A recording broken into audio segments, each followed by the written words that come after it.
Salve Maria, meu nome é Davi Luzetti, essa é a segunda aula de 33 aulas com orações preparando para a consagração total à escravidão a Nossa Senhora, seja para uma renovação ou a primeira vez.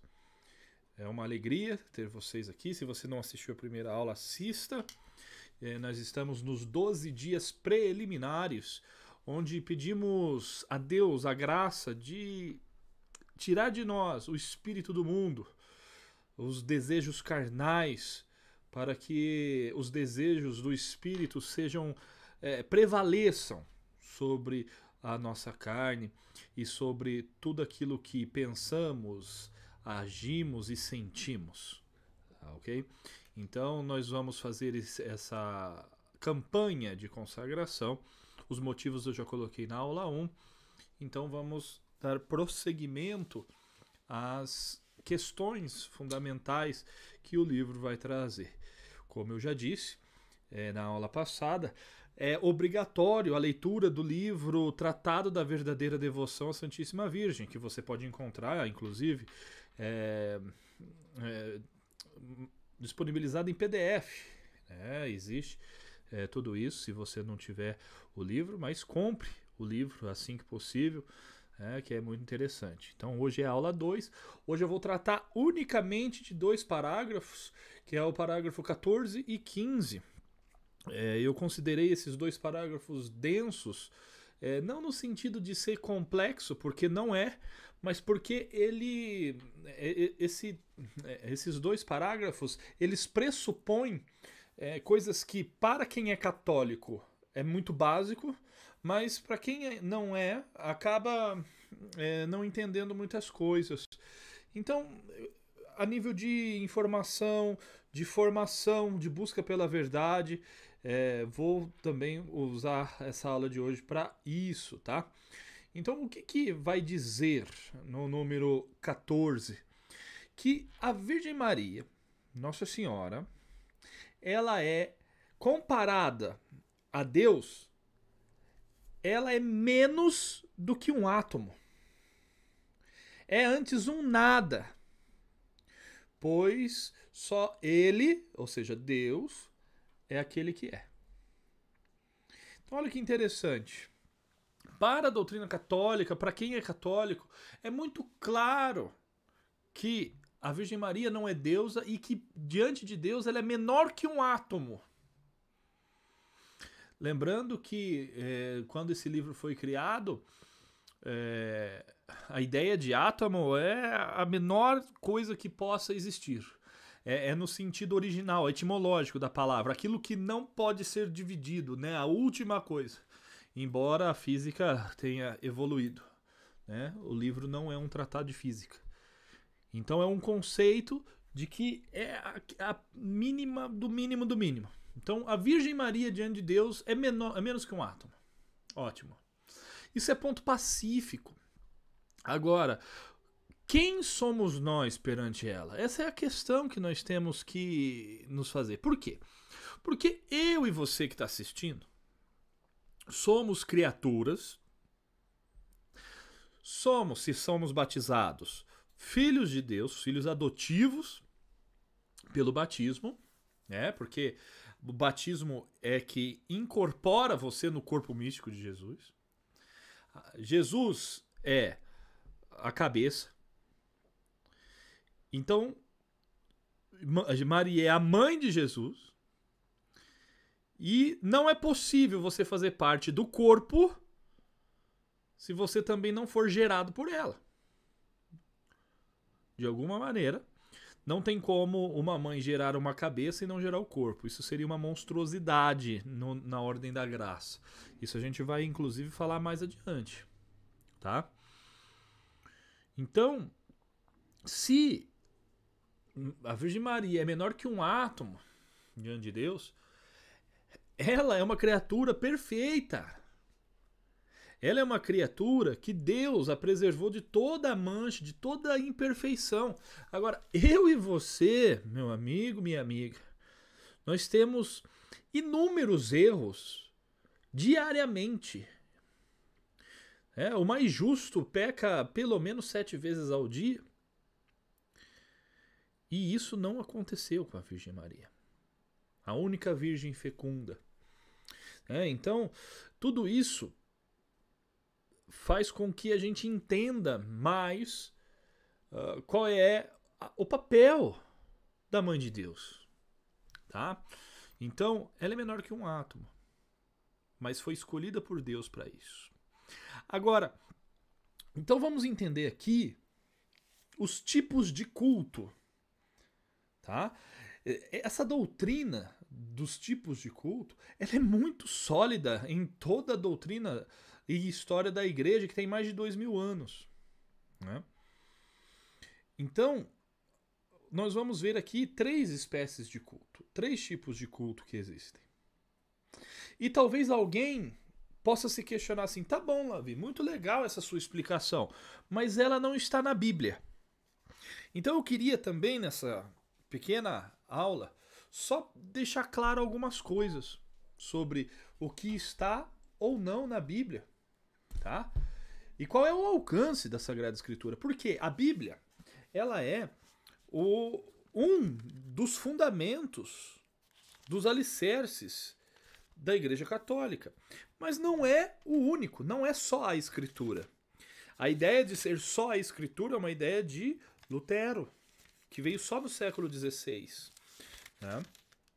Então, aí você fala assim, poxa, mas eu tenho que usar só a Bíblia, tem que estar tudo na Bíblia. Gente, nem a Bíblia defende isso. Tá? Nem a Bíblia defende isso.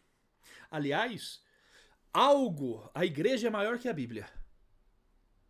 A igreja tem uma autoridade maior que a Bíblia. Isso é tão verdade que tem que ser verdade, porque foi a igreja que disse que a Bíblia é a Bíblia. Como assim, Davi? Resumindo, porque a aula não é de Bíblia. Quem disse que esses são os livros que devem formar a Bíblia e não outros? Por exemplo, existe Evangelho de Tomé, Evangelho de Maria, Evangelho de Judas. Quem tem autoridade para falar assim, opa, esse livro aqui é bom, esse livro não é? Porque não foi Jesus. Jesus não disse assim, ó, ide e escrevei um livro. Jesus não disse isso. Jesus disse assim, ó, ide e pregai a todos os povos.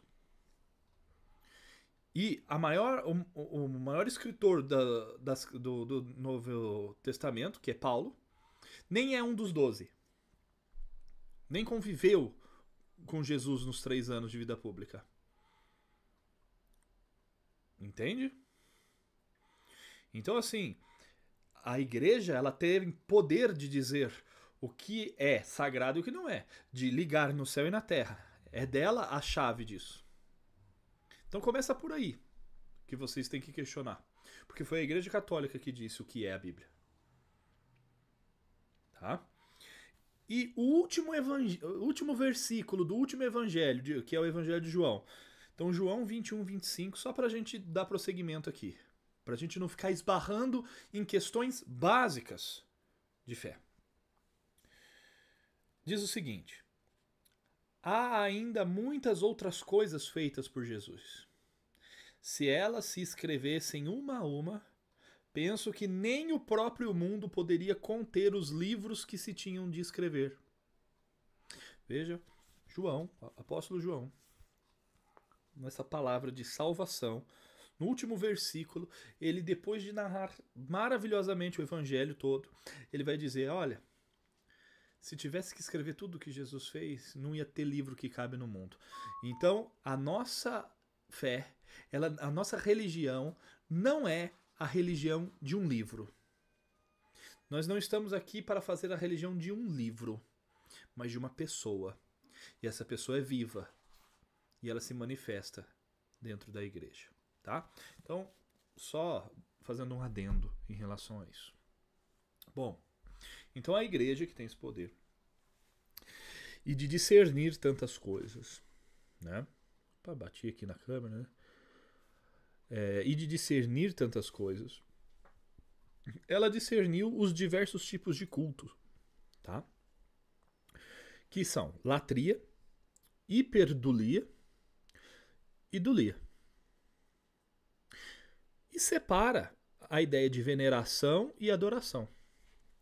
E algumas pessoas falam assim, mas veneração e adoração é a mesma coisa. Gente, se tem duas palavras, é porque uma significa uma coisa e outra significa outra. Ela tem alguma particularidade. Senão não tinha necessidade de ter duas palavras.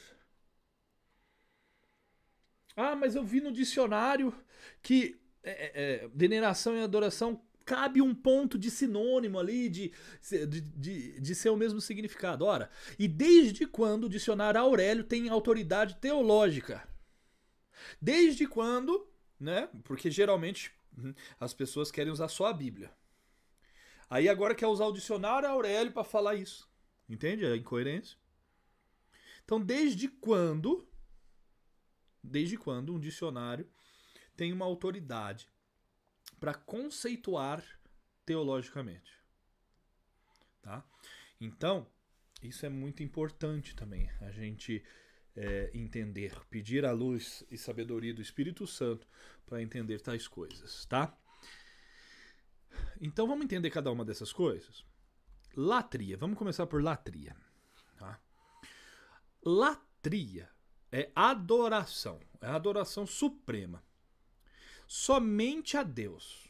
Ponto final. Não existe outro. Deus é um só. Amarás o Senhor teu Deus com todo o teu coração, com toda a tua força, com todo o teu sentimento e toda a tua alma. É isso. Sobre todas as coisas. Mais que a tua esposa, mais que o teu esposo, mais que teu filho, mais que a tua profissão, mais que o dinheiro, mais que a honra, mais que a fama, mais que a si mesmo. Amarás o Senhor teu Deus com todo o seu coração e com todo o entendimento. E daí vem a palavra idolatria. Né? Idolatria. Ídolo. Latria, adoração. Então é você adorar algum ídolo. E o que é ídolo? E, gente, ídolo pode ser qualquer coisa. Ídolo pode ser qualquer coisa. Existe uma vertente pobre, teológica, neopentecostal, de querer associar qualquer tipo de imagem a ídolo. Porém, o próprio Deus, em Êxodo 25, manda construir 2 querubins em cada ponta da Arca da Aliança. Então Deus é idólatra, porque manda construir um querubim de ouro.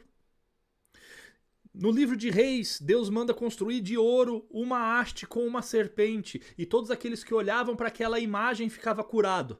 Deus é idólatra? Compreende as coisas?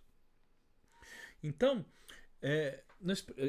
e outra coisa, né? O Antigo Testamento, Deus invisível, o Deus impronunciável, o Deus que não tem nome, eu sou aquele que sou.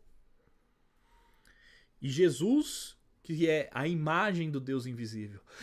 Jesus, que é a segunda pessoa da Santíssima Trindade, que agora tem um rosto.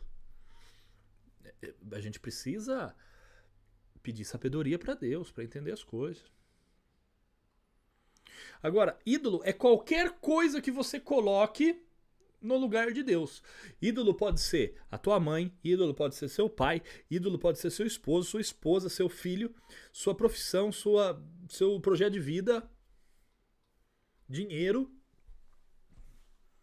Ídolo pode ser qualquer coisa que não seja Deus e que você esteja colocando no lugar de Deus na sua vida.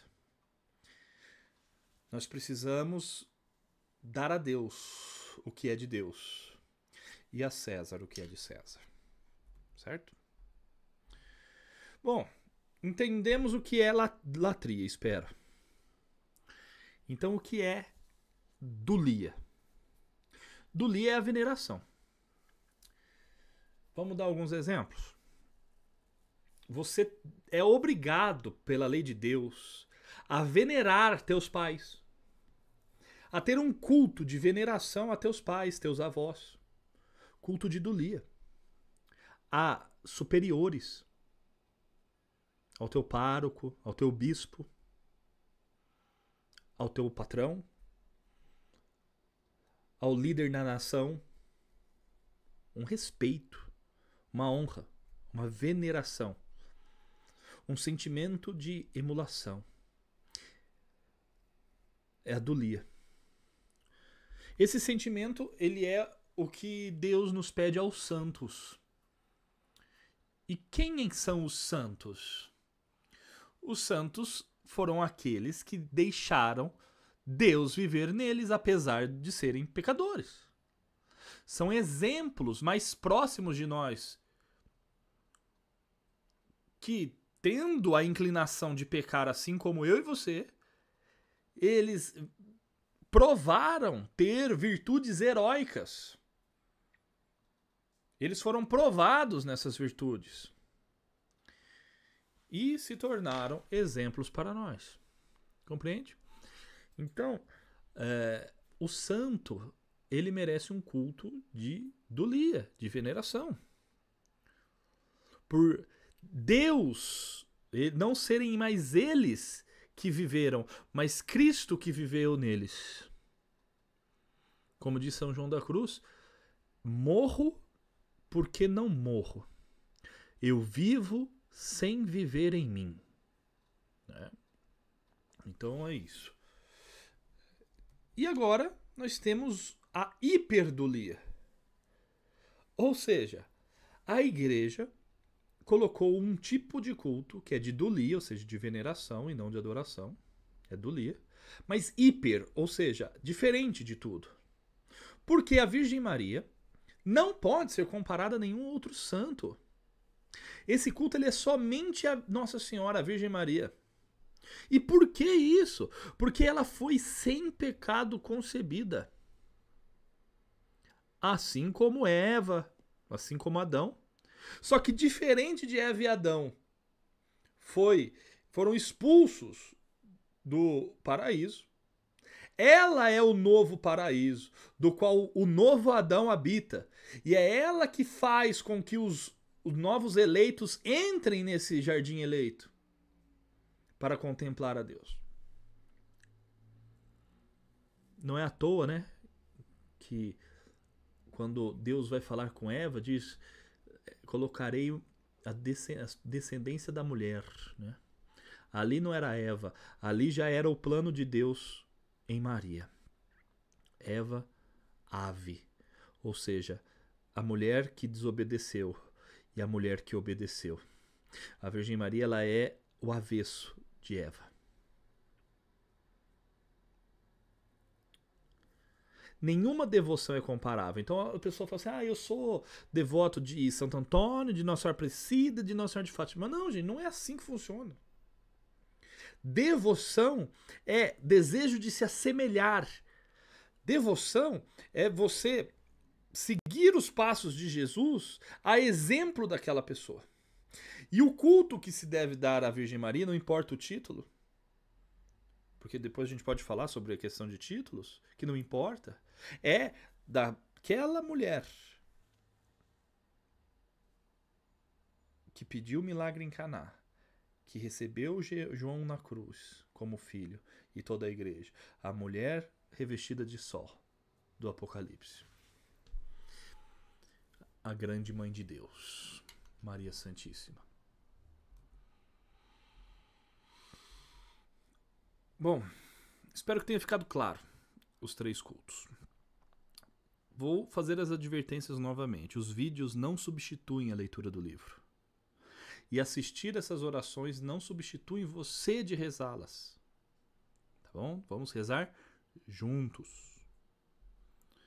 E no dia 12 de dezembro, ou se você estiver vendo esse vídeo num outro momento, basta você começar a assistir tudo isso 33 dias de qualquer título de Nossa Senhora, para você também realizar sua consagração total a Nossa Senhora.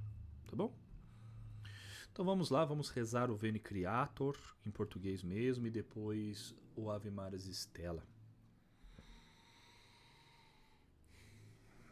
Vinde, Espírito Criador, visitai as almas dos vossos, enchei de graça celestial os corações que criastes. Sois o divino Consolador, o dom do Deus Altíssimo, fonte viva, o fogo, a caridade, a unção dos espirituais. Com os vossos 7 dons sois o dedo da direita de Deus. Solene promessa do Pai, inspirando nossas palavras. Acendei a luz nos sentidos, e insuflai o amor nos corações, amparai na constante virtude a nossa carne enfraquecida. Afastai para longe o inimigo, trazei-nos prontamente a paz, assim guiados por vós evitaremos todo o mal. Por vós explicar-se-á o Pai, e conheceremos o Filho, dai-nos crer sempre em vós, Espírito do Pai e do Filho. Glória ao Pai, Senhor, ao Filho que ressuscitou, assim como ao Consolador por todos os séculos. Amém. Enviai, Senhor, o vosso Espírito, e tudo será criado, e renovareis a face da terra. Oremos. Deus, que instruíste os corações dos vossos fiéis com a luz do Espírito Santo, fazei que apreciemos retamente todas as coisas segundo o mesmo Espírito, e gozemos sempre da sua consolação. Por Cristo Senhor nosso. Amém. Agora nós vamos rezar a oração belíssima da Ave Mãe Estrela, a estrela do mar, a Virgem Maria. Ave do mar estrela, de Deus Mãe bela, sempre virgem da morada celeste, feliz entrada.